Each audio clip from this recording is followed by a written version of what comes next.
So, magandang araw mga repa. Gagawa na naman tayo ng video. So, itong video na to pag-uusapan natin is about to sa age gap relationship. Particular na to sa babae at lalaki. So, paano ba sila namimili? Bakit sila pumapayag na mas matanda yung opposite sex? So, unahin natin sa babae, which is hot topic yan dahil kay Rico Blanco at Maris Racal. So, bakit nga ba namimili ng matanda yung babae?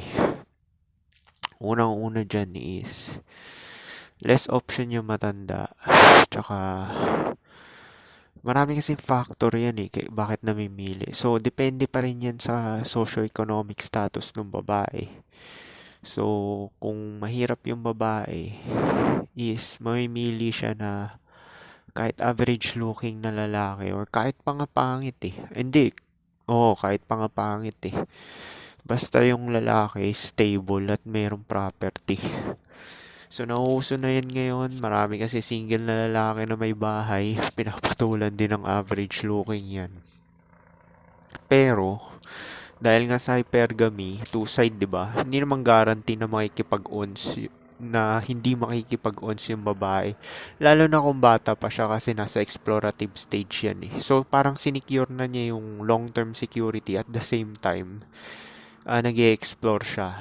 So, matalinong side yon sa mahirap na babae. So, pangalawa niyan is yung lalaki na average looking or pangit na pang long term is talaga, wala rin talagang option. So, hindi makakaspin ng plate. So, ginagamit niya yung pussy trap or youthfulness niya para matali yung matanda na pang financial security. Ano pang another scenario niyan is exploration, which is yun din yung nangyari kay Rico Blanco tsaka Maris Racal. Kasi maraming Gen Z ngayon, napansin ko na pumapatol talaga sa mga 30 pataas na lalaki. Kahit pang 40 yung iba So, pumapatol talaga sila. Dahil gusto lang nila ma-experience ng matanda. Ganon. May maka-SEX na may tsura na matanda.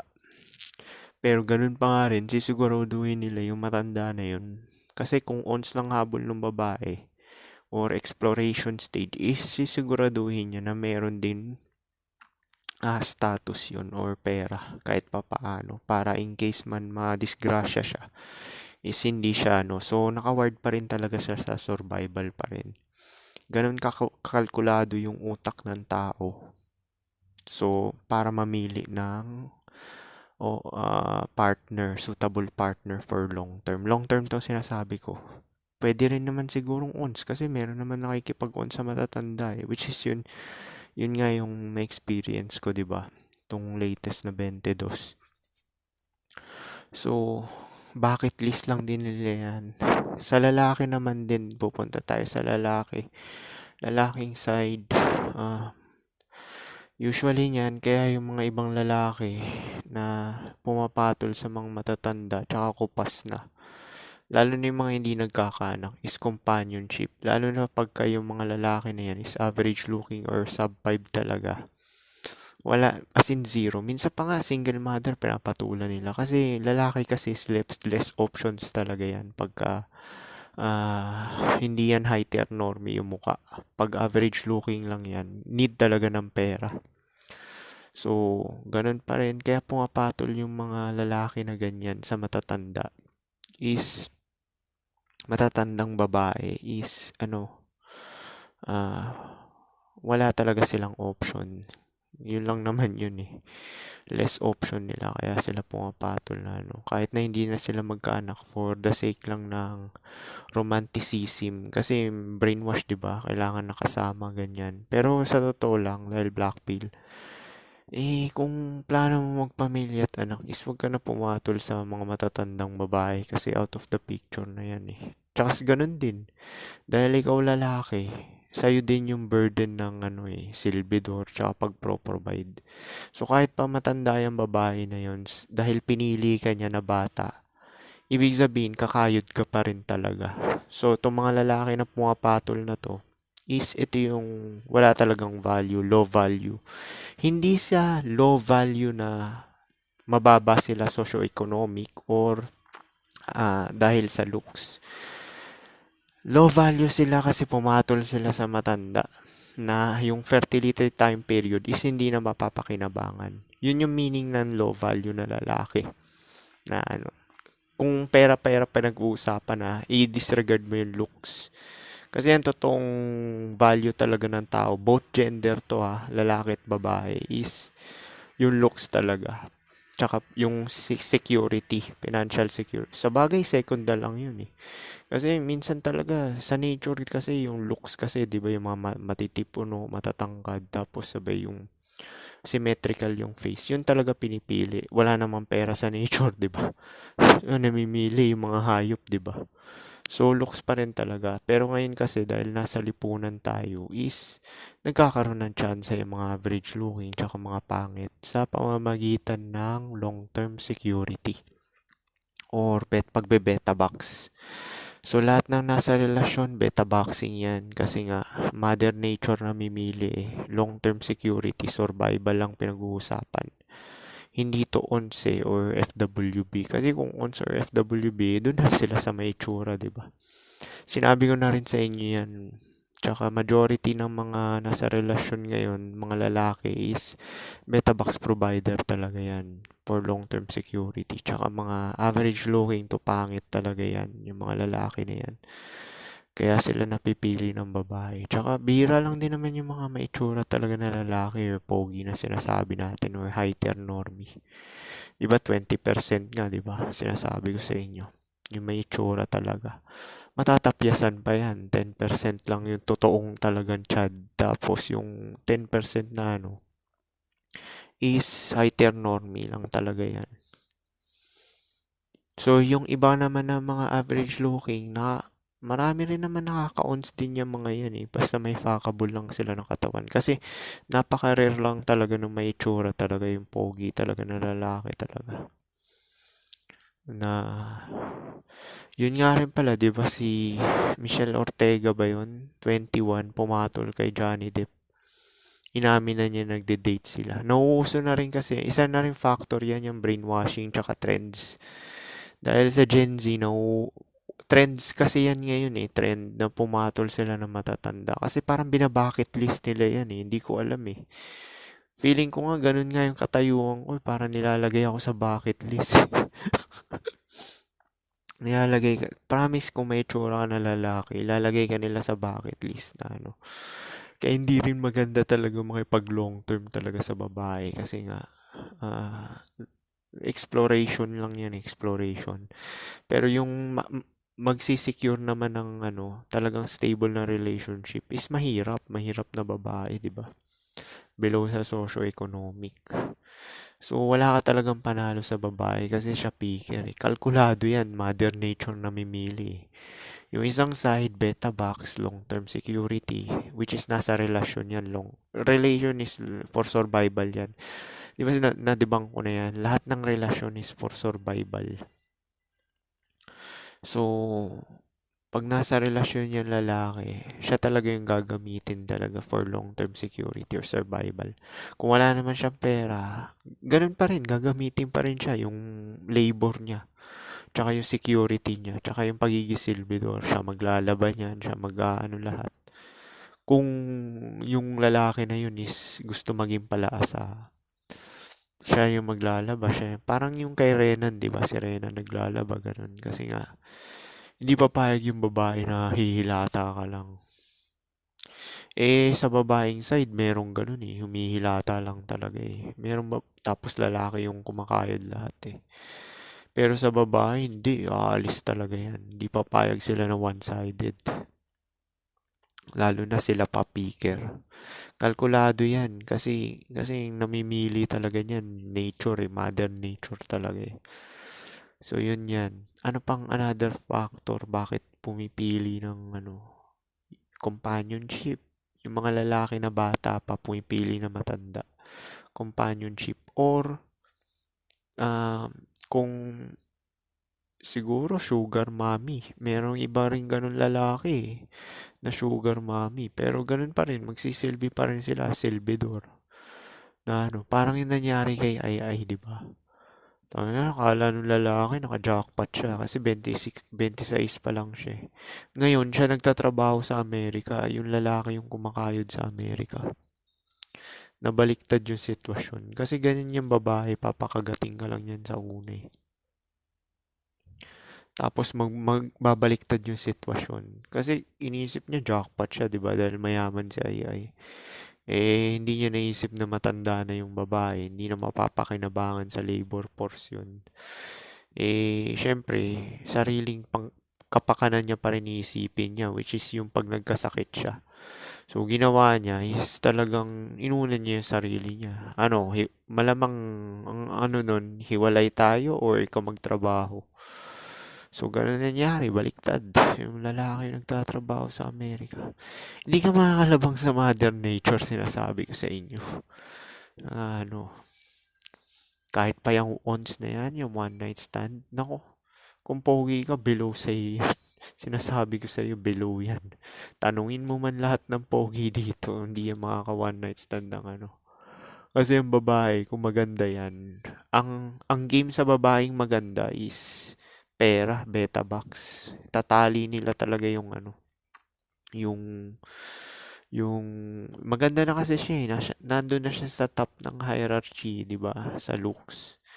Gagamitin niya yung looks na yun para makatali ng beta box provider, which is yung talagang milyonaryo na milyon-milyon talaga. Yun yung game sa babae kasi kaya ginagamit nila yung looks nila. Kaya yung sa ano ni Bugoy na Koy Koy, 'di ba? Yung guest niya, si Alabang Girl. Nakipag-date dun sa mayaman na Chinese Chinoy. So, ano pa bang factor niyan? Bakit yung lalaki pumapatol sa matanda? Less, walang option, gusto ng companionship. Yun lang. Tsaka ayaw mag-anak. Ayaw mag-anak nung isa. Or gusto lang din ng consistency ng sex na hindi mo bubuntis. Pwede rin yun. Biruin mo, iba-ibang factor yung mga pagpili nila. Pwede rin yun. Pero ganun pa nga rin, dahil babae pa rin namimili kahit matanda na yan, is nandun ka pa rin talaga sa program niya kasi relasyon yan eh. Magkakaroon ka lang ng advantage. Actually, yung mga cooperative na babae, kasi nararanasan ko yan eh. Below sa looks, below sa socio-economic, which is yun din yung nangyari kay Bugoy. Kaya alam ko yung sitwasyon ni Bugoy na Koy na ano eh, na kaya namang cooperative yung babae dahil below sa socio-economic. Although, same lang sila, magka-looks match lang sila ng babae niya. Di ba, inaasar pa nga yung babae niya, Inday, Nene, di ba? Ibig sabihin, hindi mo mako-consider na average looking yun. Or average looking at best. Pero si Koy Koy naman din kasi, mukhang average looking lang din yun. Hindi naman siya sub 5 talaga dahil yung mukha ni Koy Koy is, although pangit jawline niya, pero yung distribution ng physical, yung features niya is okay naman din talaga. Kung papapiliin ako, Bugoy na Koy Koy, price tag. Si Bugoy na lang. Mas malakas yung sex appeal na ano kaysa kay price tag. Price tag talaga, bottom yan. Titingnan mo na ano. Tsaka kung ang basehan kasi ng sexual charisma ng tao, ng lalaki, is body count. Body count talaga yan. Wala nang pakialam yan kung nag-beta box ka man or ano, body count na ano. Pero, ang hindi ko consider dyan na body count is yung nagbayad ka. Ibig sabihin, hindi ka talaga desired talaga. Pero, considered as body count yun. Pero, hindi ka desired. Kasi, dun ka sa route na yun eh. Na nagbayad ka na lang talaga. Pero, meron mga ganun ah. Dahil black pill to, mas maganda talaga ganun na lang talaga. Magbayad ka na lang. Paramihin mo yung pera mo, tapos magbayad ka. Meron din ibang gumagawa na ganun eh. Yung may mga itsura. Ang gagawin nila is magbabayad sila sa may itsura lang din. Kasi may itsura naman sila, di ba? So, dahil marami naman silang pera, di gano'n na lang gagawin nila. Magbayad na lang sila ng pro talaga na may itsura. Kasi ang kagandahan sa pagbabayad is, binabayaran mo yung babae para hindi manggulo. Yung parang walang problema, walang hassle. Kasi after ng action is wala na. Kasi bayad naman na siya eh. So, ganun lang talaga transaction. Yun kasi yung ano dun sa pagbabayad eh. So, yan, trend lang yan. Yung mga pagpapatol sa mga matatandang lalaki na average looking o may itsura. Kagaya ni Freddie Aguilar, di ba? Hindi naman talaga siya panot eh. Pero kung titingnan mo yung mga pinapatulan ng babae talaga, is may itsura rin naman talaga, average looking at best. Yung talagang papatol lang talaga sa pangit is yung salat talaga ng babae, na black pill talaga simula bata pa. Na alam talaga yung game na survival of the fittest lang talaga, na law of nature. Doon at doon din talaga pupunta yan eh. Kaya nga ako, minamaximize ko na lang to eh. Kasi nga, itong mga pumapatol sa akin ng mga bata na to, hindi ko rin sinasabi yung mga ganito, yung black pill. Hinahayaan ko lang sila, tahimik lang ako. Kasi, hayaan ko na lang yung experience nila mag-black pill sa kanila. Actually, black pill na rin yung babae na yan eh. Kasi, hindi naman sila papatol sa itsura ko lang talaga eh. Kung yun lang talaga yung ano. Kasi meron naman talagang mga kaidaran nila eh. Yun kasi yung point ng logic na lagi kong pinupunto sa inyo eh. Yung sinasabi nila men age like fine wine. Hindi talaga sila papatol ng matanda na nang wala talagang status man yan lalaki na yan or pera. Siyempre, alam nila yan na kung magkadisgrasyahan man is merong pera yan lalaki na yan. Kaya yung manage like fine mo, si Leonardo DiCaprio ba, papatulan ba yun ng ano, babae kung walang milyon-milyon yun? Siyempre hindi, di ba? Siguro papatulan siya ng ons.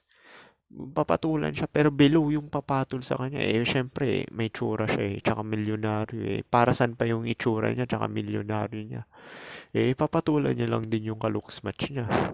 Ganun lang yung game. Ganun lang yung game. Bawat gender talaga is gusto talaga makalamang na ano talaga.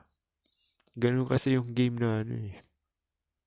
Kasi kung kung kung body count lang habol ni Leonardo DiCaprio, eh po siya, patulan na niya lahat yung mga dyan ng mga babae. Tataas pa yun, magiging 1,000. Kung ano, kasi may tsura siya kahit matanda ah. Actually, marami pa rin magbabato na babae yung tanggalin na natin yung pera niya. Sabihin natin tanggalin natin yung pera ni Leonardo DiCaprio. Genetic alone lang mag-i-stand na. Eh po siya, gaano ba ka-common yung itsura niya na ganun, di ba? Marami pa rin ang bubukaka at bubukaka pa rin yan for the sake of genetic na ano. Yun yung sinasabi ko sa inyo na ano.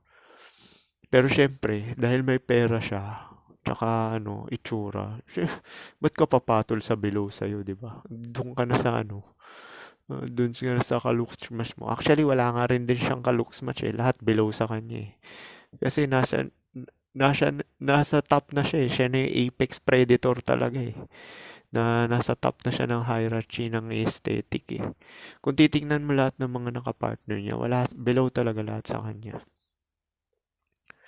Ano, kasi yun yung game eh, yun yung game. Para mag-submit yung ano, kasi sa black pill treatment is base sa looks. Ano, yun yung game talaga eh. So, trend yan ngayon. Daming Gen Z talaga na nag-explore, pumapatol sa mga matatanda na may tsura. Ano, kahit nga yung, ito ang latest ko, di ba, 22, sinasabi, yung jawline ko raw yung maganda. Sharp daw sinasabing gano'n. Which is, totoo na naman talaga. Kaya naman niya ako pinatulan dahil aesthetic naman talaga yung pinakauna. Tsaka pangalawa, may status din ako dahil trabaho ko siya eh. Madaldal siya mo. Kwento niya eh. Tinanong ko eh. Kwento niya sa mga kaibigan niya. Which is mga katrabaho ko rin. Na ano. So, ewan ko kung ano nangyari dyan. Wala na akong pakialam dyan. Pero kwento niya lang dun sa mga katrabaho niya na kaidaran niya lang din 22. Malay mo gawing referral pusi yun. Kasi nangyayari yung ganun eh. Di ba sa trabaho? pagka pagka yung isang lalaki na fuckboy is may naka-ons dun sa trabaho, ang gagawin nung ibang babae, parang referral pussy. So, mangyayari niyan is dadami yung makaka-ons nung lalaki na yun. Kasi nga, dahil sa referral pussy, yun yung sinasabi natin na sinabi na rin ni Alan Roger Curry yan. Kasi may katrabaho ko ng ganyan di ba yung sinabi ko sa inyo? Nakahit siya ng doktor, tapos dalawa sa katrabaho ko, may girlfriend siya sa second floor. Tapos nga, so, yun yung sinasabi ko sa inyo. Ganon din yun sa katrabaho ng ka-LDR ko. Kaya yun yung Actually, kaya ako naman di dispatch yung ka-LDR ko kasi cooperative siya sa gusto kong gawin Although nagseselos siya tsaka naiinis, pero wala siyang magagawa Yun yung pinili niya Tsaka below siya sa socio-economic So, ako na lang talaga yung best. Actually, lahat naman talaga sila. Ako yung pinaka-best option talaga nila. Wala naman sila as if naman may choice pa sila, di ba? Wala naman din silang choice Ako na rin talaga yung best option nila Kahit dyan sa mga katrabaho ko tayo tapat nila ako sa mga ibang lalaki nila. Kahit sa current boyfriend nila. Tayo ako na rin talaga yung best option. Hindi sa pagmamayabang Kasi malamang hindi naman din nurse yung boyfriend ng mga yan. Malamang na-meet lang nila yan kung saan-saan Kung status lang tsaka looks ang pagbabasihan Although yung age factor ko is age old na talaga ako. Pero kung labanan lang ng status tsaka looks, pucha, sakop ko lahat yan. Wala talagang competition. Sa age lang magkakatalo. Kaya yun yung sinasabi ko sa inyo na mas maganda talaga mag-focus kayo sa sarili nyo talaga para overall. Lalo na kung average ka or pangit, puta. Kung marami kang pera, magsasawa ka sa pepe, magbayad ka na lang, promise. Kung ako, naporsi ko na to na ganito Nung 21 pa lang talaga ako, sabi ko, tangina, pupwersahin ko talaga itong nursing na to, tatapusin ko to. Tapos, ipapasa ko tong board exam. Di ba nakwento ko na sa inyo, nakadalawang take ako. Pucha, after nung unang bagsak ko, kinabukasan, binuklat ko kagad yung libro. Sabi ko, putang ina, pupwersahin ko talaga to. Sabi kong ganun. Kasi alam ko na yun, nakikita ko talaga yung future talaga na kailangan mo talaga ng pumera talaga. Yung mga lalaki talaga na pabanjing-banjing dyan dahil defeatist. Nako, hindi mo naiisip yung survival side mo dahil masarap buhay mo ngayon Dahil pero dyan magkakaalaman pagka talagang ikaw na mag-isa, wala ka ng nanay at tatay, puta.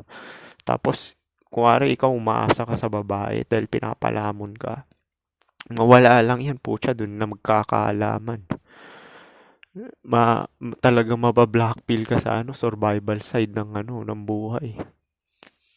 Yung survival side talaga, pinakamahirap talaga yan. Kaya ang dami nakakagawa ng kasamaan dahil sa survival side ng buhay. Kasi yung procreation, mahirap din naman talaga maka-attract ng partner. Pero, mas mahirap yung survival. Everyday na laban yan pucha. Kaya yun yung factor ng mga pagpili talaga ng mga babae sa mga matatanda. Exploration, metaboxing, tapos experience. Yun lang talaga Tsaka yung ons na may pera. Yung para sinasabi, para sugar daddy na nga rin si Leo kung tutusin Parang Pero, makakapag-ons pa rin yun ng bata, ng babae. Pero, hindi siya mamimili ng ganun dahil may pera siya O siya papangalagahan niya yung niya, yung sperm niya. Kung makabuntis siya, di ba? Hindi limas yung niya. Limas yung niya, yung pera niya dahil sa financial support. Kaya yung mga pogi, maingat din yun na maingat din sila na hindi talaga maka-knock up kasi limas talaga yung pera nila, lalo na kung may pera yan.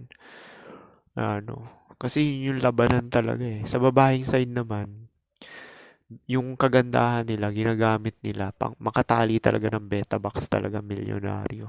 Tapos, pag tumanda na, doon na di-dispatch yung lalaki, di-divorce, di ba? Di ba sa western country, uso yun I-divorce nila yung mga natali nila na mayaman. Kasi game ng babae yun eh. Security talaga eh. Tapos, hindi pa guarantee yan. Nakikipag-ons yan sa ano.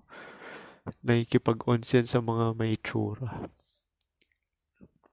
Kasi nga, both gender to, opportunity lang.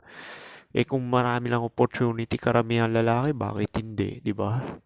Kaya nga yung mga pogi, meron silang mga below sa kanila. Si Richard Ramirez, di ba, pinakasalan yung mataba na ano, below sa kanya.